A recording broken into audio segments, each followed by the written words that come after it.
Well, it's 6:30, so I'm going to go ahead and get started.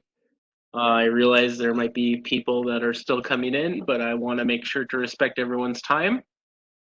As we get started, I want to do a quick sound check. Can everyone hear me okay?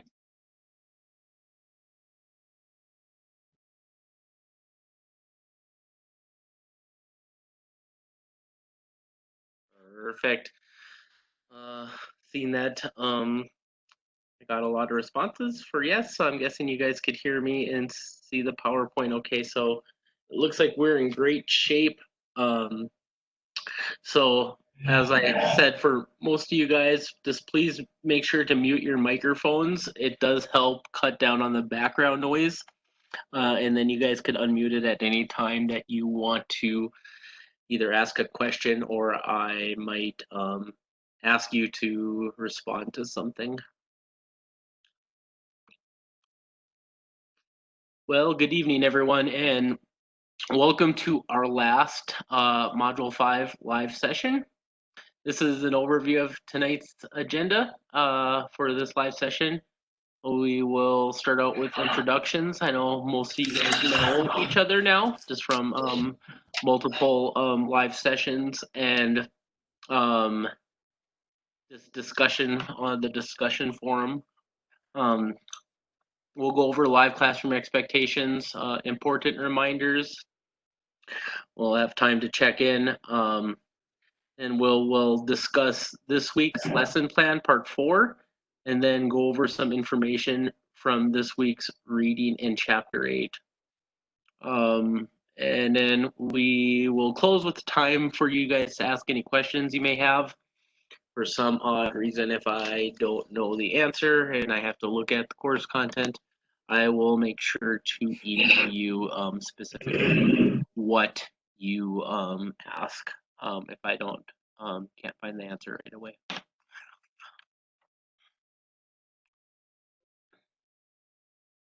So, just want to share a little bit about myself, even though you guys probably knew. You probably hear the last few live sessions the same things. Most of you guys know I do live in Colorado, and I'm an education supervisor for a Head Start program. Something I haven't mentioned, I am also a CDA specialist too. So I do have that criteria. I don't get to that very often just because my other job as being an administrator and doing this job kind of takes up most of my time, but I do like to view other programs and try to get people certified for that CDA credential.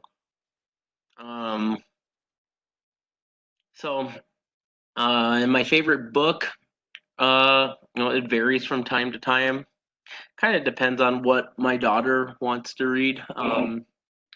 Right now, it's Sleepy Squirrel, which is a book about, it's a book from the 80s about a squirrel getting ready for bed who insists she's not sleepy, kind of like my daughter.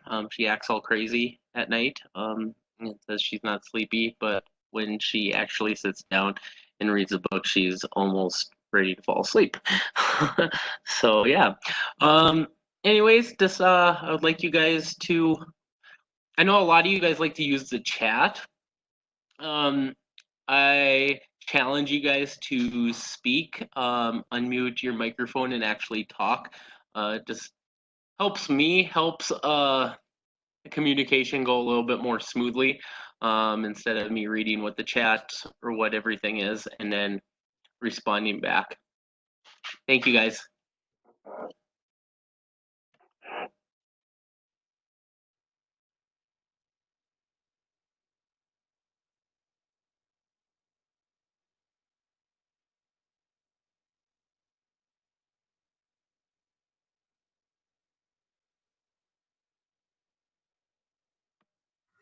I guess I'll go first.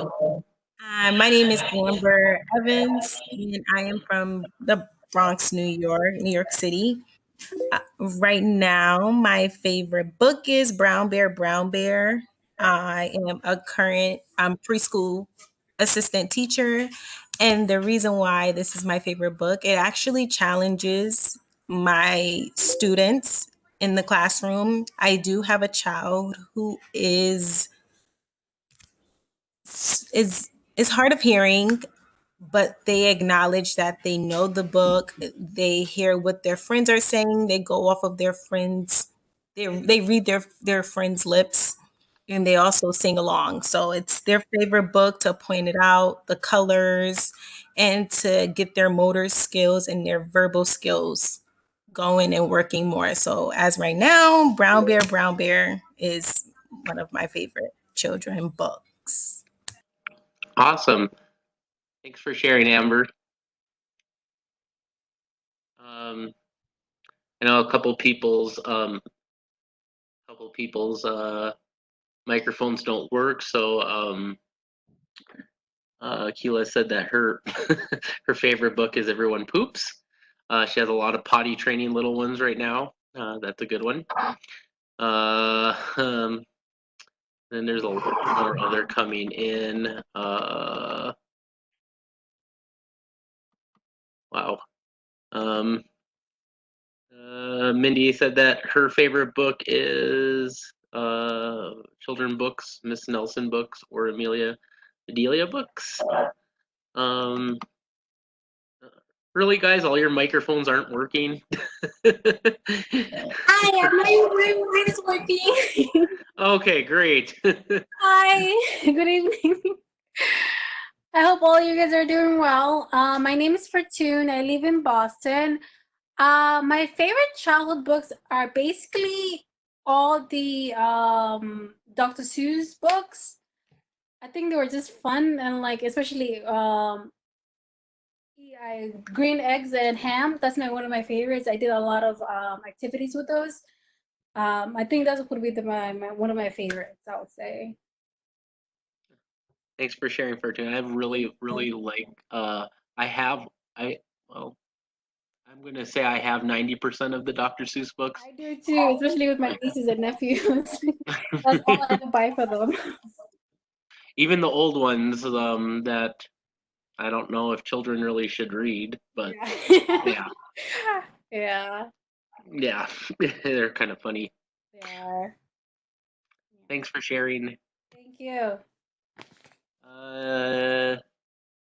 It looks like Jessica can't talk out loud because she's at work. How are you doing that, Jessica? That's pretty interesting. You're at work and you're listening to class. Oh, whatever works. Your favorite book is Chicka Chicka Boom Boom. I like the book because it gets my children in the classroom so happy to recite their ABCs. That's awesome. Kimberly says her favorite is the Big Red Dog, Clifford, I'm guessing. And she lives in Georgia. Well, thank you, everyone. Hopefully, I got to everyone. So thank you. If you guys are viewing this recording, please answer these questions. Remember, the recording will be posted the next day.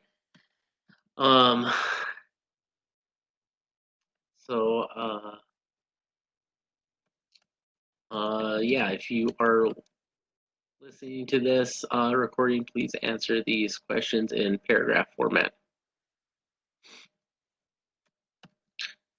All right, so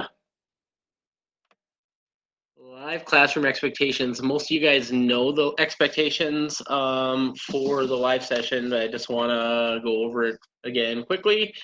If you are attending the session, you make sure that you guys you are expected to engage with me and about the course. Any questions that is in the course.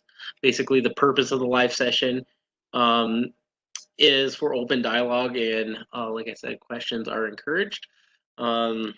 If you cannot attend the live session, or the video will be posted usually the next day. I know that there's been some trouble trying to upload the video next day because a lot of people are on WebEx, pretty much the whole college.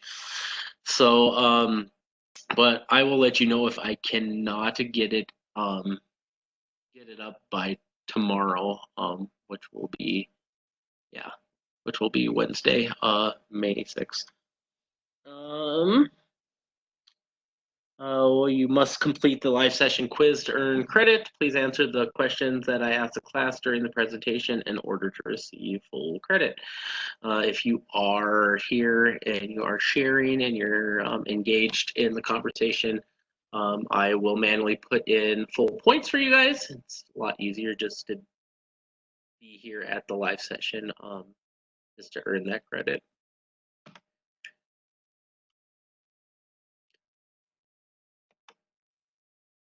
Important dates. So the last day of class is 1 week from today. As class has went by extremely fast. So yeah, next week, May 12th, will be the last day of class. I cannot accept any assignments after 11:59 p.m. Central Standard Time on that date for any reason.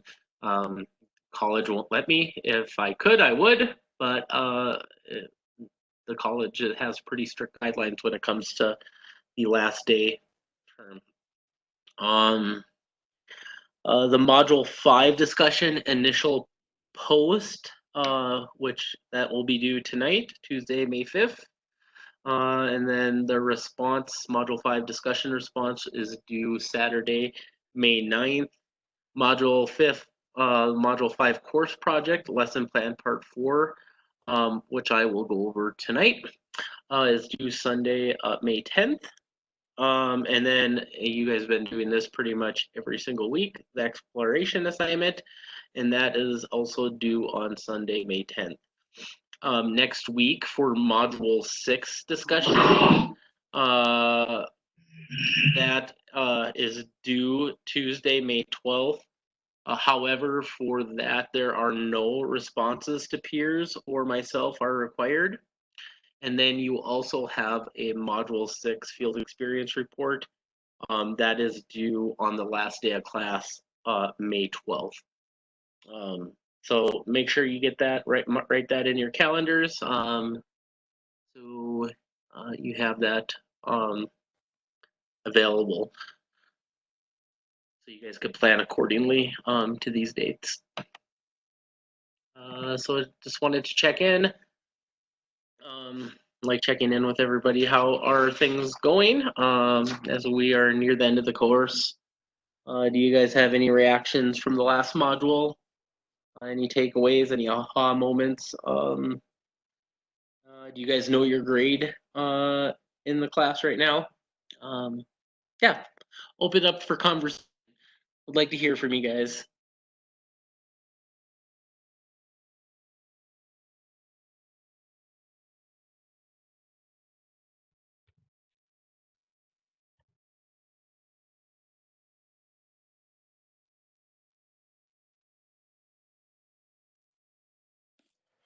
Hi, Shy, ladies. So what was interested with this module that I just passed was I had a lot of children that had behavioral issues in my classroom before. And it was always with me, it's like my sisters always tell me, oh, you're very patient with patient with my nieces and my nephew. And of course, I'll be patient with my students as well. But like the thing that clicked on me was like seeing this is like, yeah, you have to be very patient with children, like with their, especially with the developmental delays if they have that,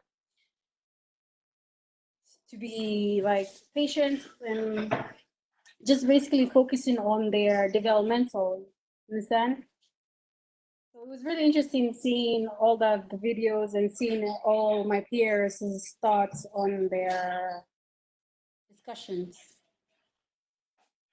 Yeah, there's a lot of different perspectives, which is really good because I mean, not every single perspective is the same. Everybody has a little bit of different perspective and different opinion for everything, and how children develop, which is great.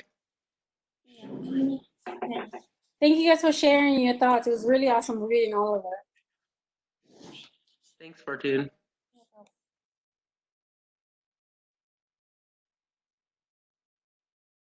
Looks like Kim said that everything is going well. and she knows her grade. That is great. Hila says the course is going great. One thing I forgot to tell you guys,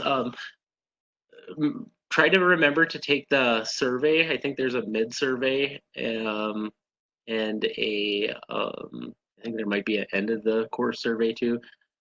Just tells you tells me what I could improve on, or what went really well, or if everything went well, or if everything was a disaster. So yeah, just I like to have some feedback just so I know for sure.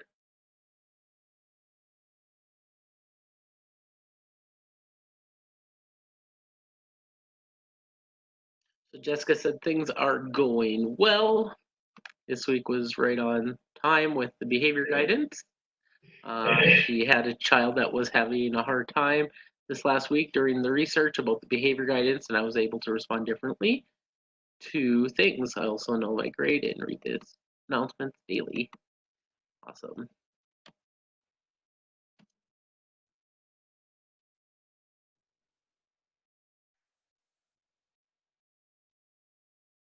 Anyone else?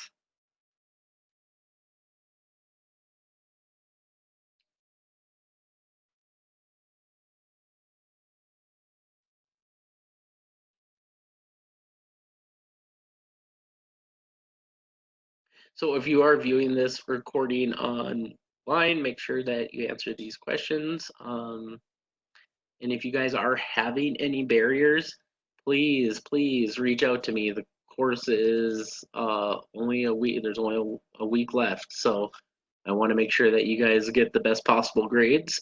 So please reach out to me if you have any barriers between now and then.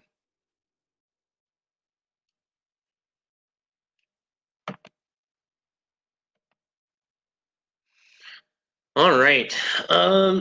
So I wanted to take a few minutes to go over the course project for this week. You will be completing your lesson plan that you have been working on all term. You will be addressing how you can extend the lesson outside the classroom. First, you will come up with a family involved game. So really get creative with this. And, you know, maybe your lesson is about dinosaurs. So you send home a family project for the child to work on with their parents, where they could choose a dinosaur and create it using possibly household items. The goal is to get families involved in what the child is learning in a fun way. Next, you will come up with a community.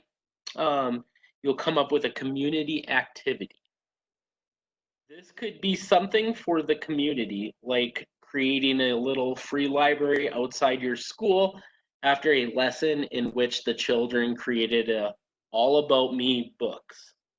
Or it could be an activity in the community, such as a trip to the park to go on a scavenger hunt for different shapes during a lesson on shapes. So after that, I want you to think beyond the lesson to your overall interactions with families in your center. You should come up with 3 ways you can include and engage families in your program.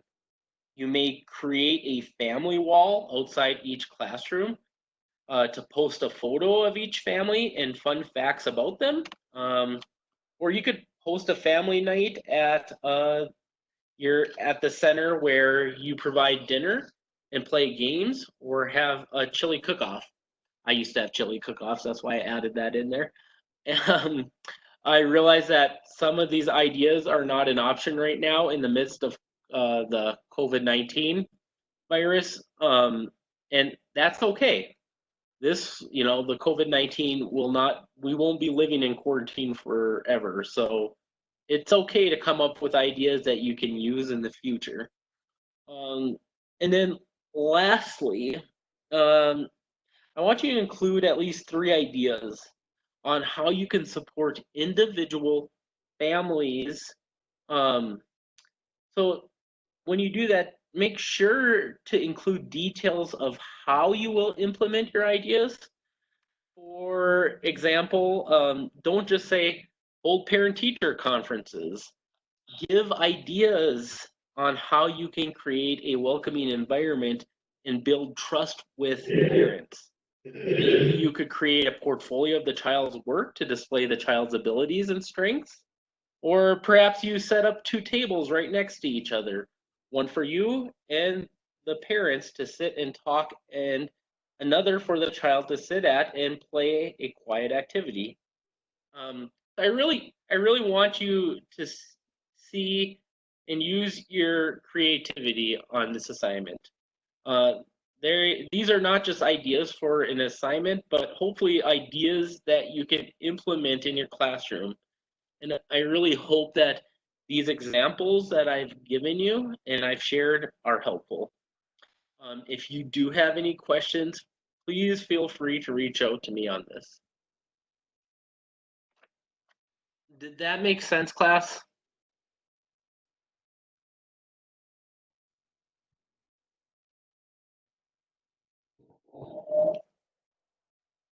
Perfect. Hear a lot of yeses. I should say I see a lot of yeses, and I don't hear any no's, so that is a good thing. And once again, if you do come across a barrier, please reach out to me. I'm happy to help and guide you through this activity. And then the last thing I want to talk about tonight, this is going to be a short live session. Usually my live sessions are like an hour, but right now I know you guys have a lot to do, especially with getting discussion posts in tonight. So I want to make sure that you guys have time for that and time to spend with your family. So I'm not going to make this extremely long, but I did want to share a little bit about the Chapter 8 case study, connecting with families and children. Just from the chat box, how many of you guys had a chance to read it yet? And that's okay if you have not read it yet. I could read it out loud to you guys and then we could discuss the questions. Just from the show of responses, just type in did not read it, have read it. I have not read it yet. Perfect.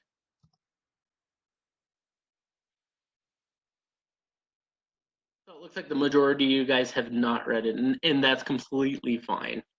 I'm gonna just read it out loud for you guys, and then so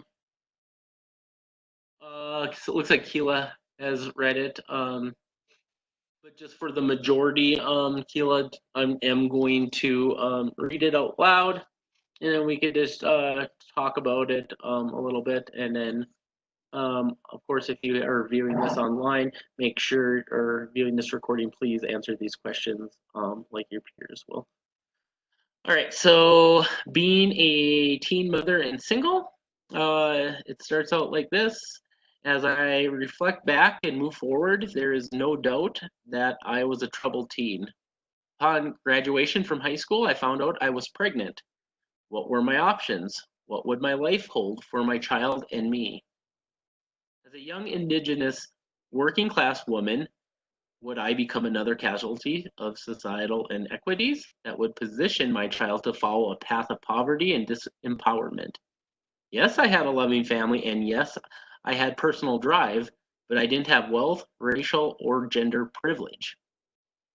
Because of my perseverance and familial love, I entered an urban community college.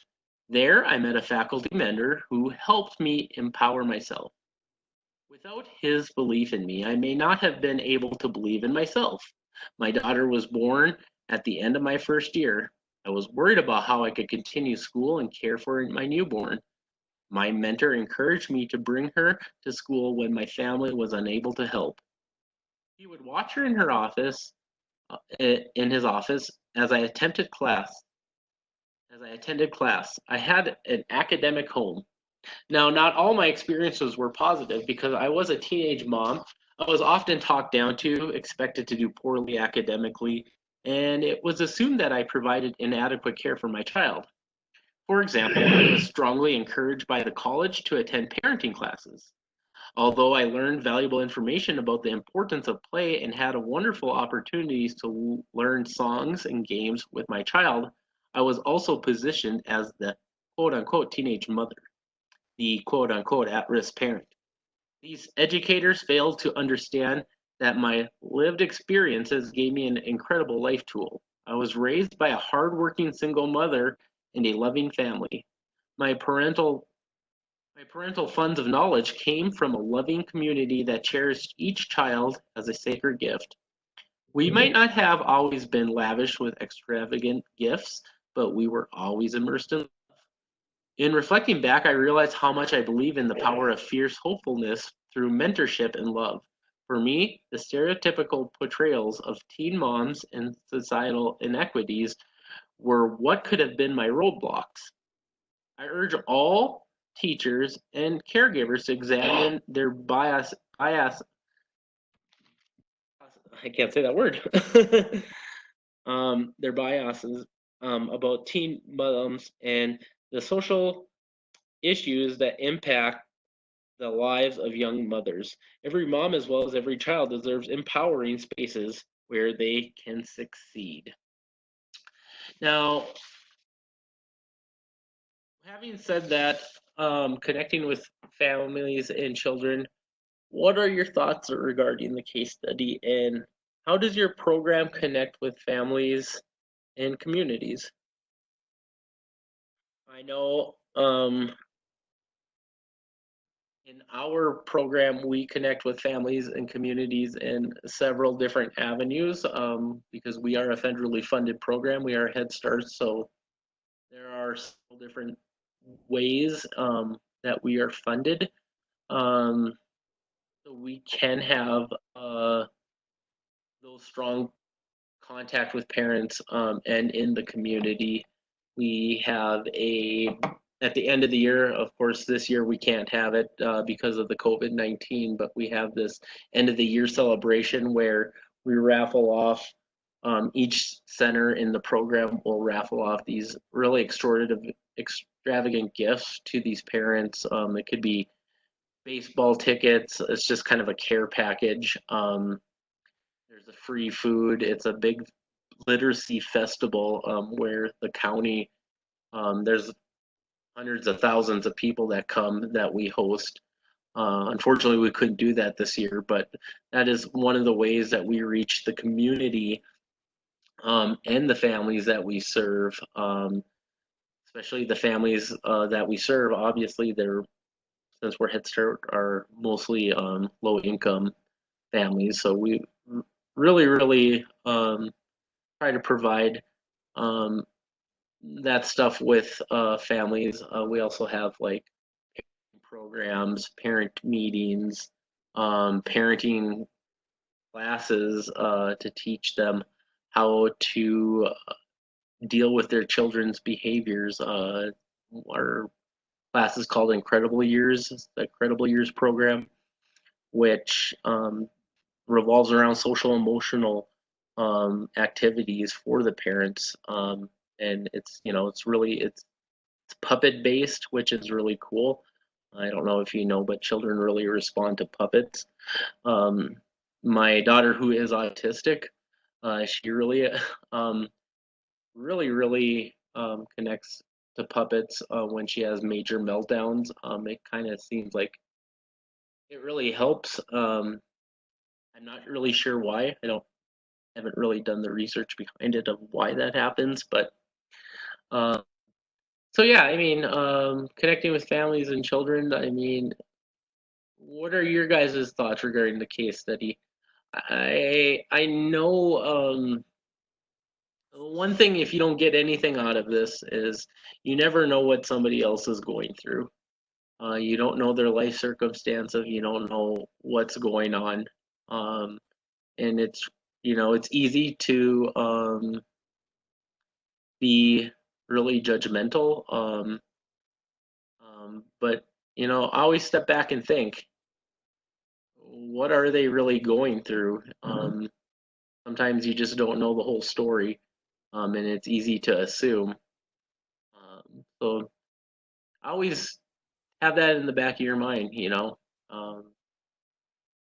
always good to show grace and compassion to all our families. Um, yeah. So having said that, sorry, I've just kind of rambled on. So yeah, what are your thoughts regarding the case study and how does your program connect with families in the community?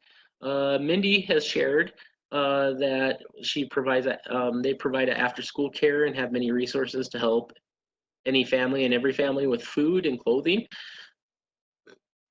We also have a school barbecue year to year to get to know our families. That's a good way to get to know your families. Have that meal with them. Hila said, instead of doing a provider appreciation day, I actually do something for the families because without them, I would have a job. So through dinner for the family. So I buy dinner for the families. Thank you for sharing, Hila. Hi, this is Amber. Hi, Amber. With the case study, I kind of feel that the single mom kind of took offense to the extra help that was provided for her. I feel like she kind of shouldn't have took it personal, only because a lot of the teachers in the school probably did physically see her come and struggle with her child, bringing her to class, having the other teacher watch the child while she was in class, and wanted to offer a helping hand. Some people don't know how to accept a helping hand because they're not used to it. As she said, she was brought up in a loving family, but help from strangers may be very difficult for others to take in. And I feel that they weren't doing it out of spite. They were kind of probably doing it out of a I see you, I'm here if you need me type of thing. And I also, well, my program, how we connect with families, we had an old director, and the facility I was working at, the school that I was working at, was the school was private and it was very costly. And a single mom actually came in to tour the school to bring her two children, and the old director really wasn't very welcoming to the mom. And me as an assistant teacher, I can't say much, but I voiced my concerns to my head teacher, and we also all seen it. And in the school, it's a lot of families that are wealthy and that are very educated. And for this mom to come and want to bring her children to our program, and the director to treat her so poorly, it was very hurtful because that made a reflection on us as a school and as a environment. And come to find out that just because the mom was single, she was very educated and she was very wealthy also. So that put a negative impact on our school.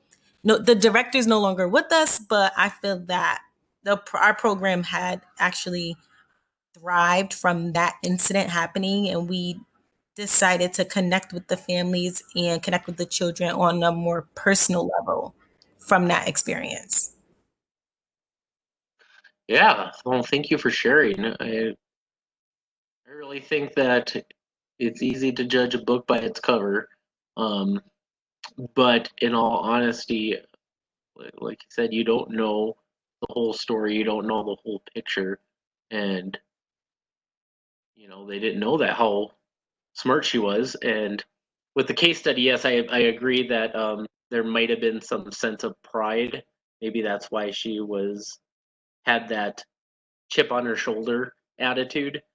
Um, but yeah, I really think that, like I said, just really showing compassion for people. You just don't know, you don't know their whole story, and you don't know what they have been through. So yeah,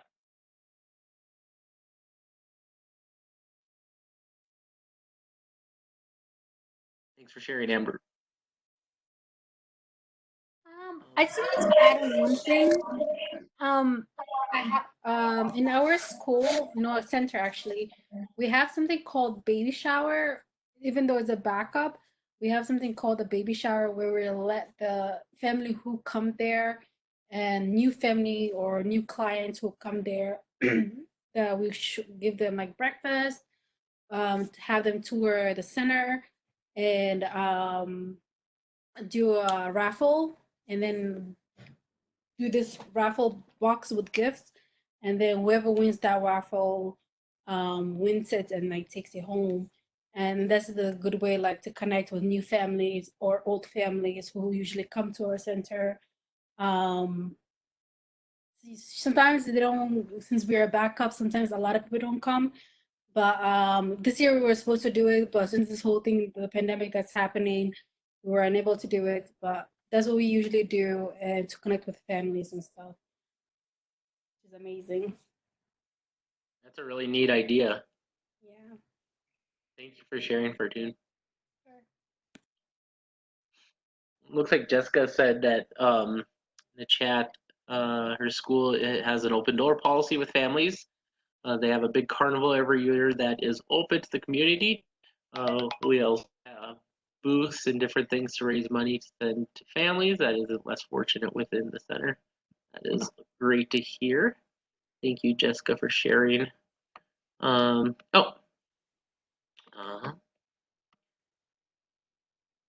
Yeah. So yeah, awesome. I think I'm not sure if everybody shared. If somebody has not shared, this is the chance to do it. Anything else? Any other thoughts?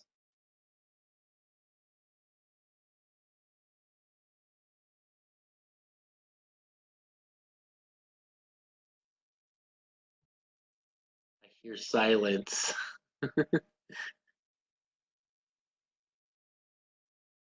Kim, were you going to say something?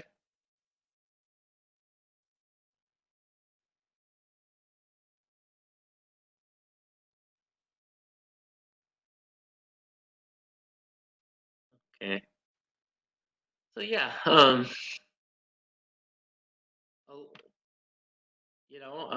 like I said, showing compassion to people that you don't know their whole story. Sometimes there's a really bad day. People could be having a really bad day, and hopefully they just don't take it out on you. But the biggest thing is to show them love and lead by example.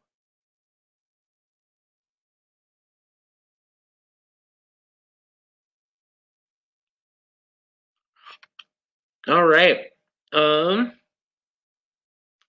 Hearing and seeing. Kim, did you have anything? Hopefully I didn't cut you off.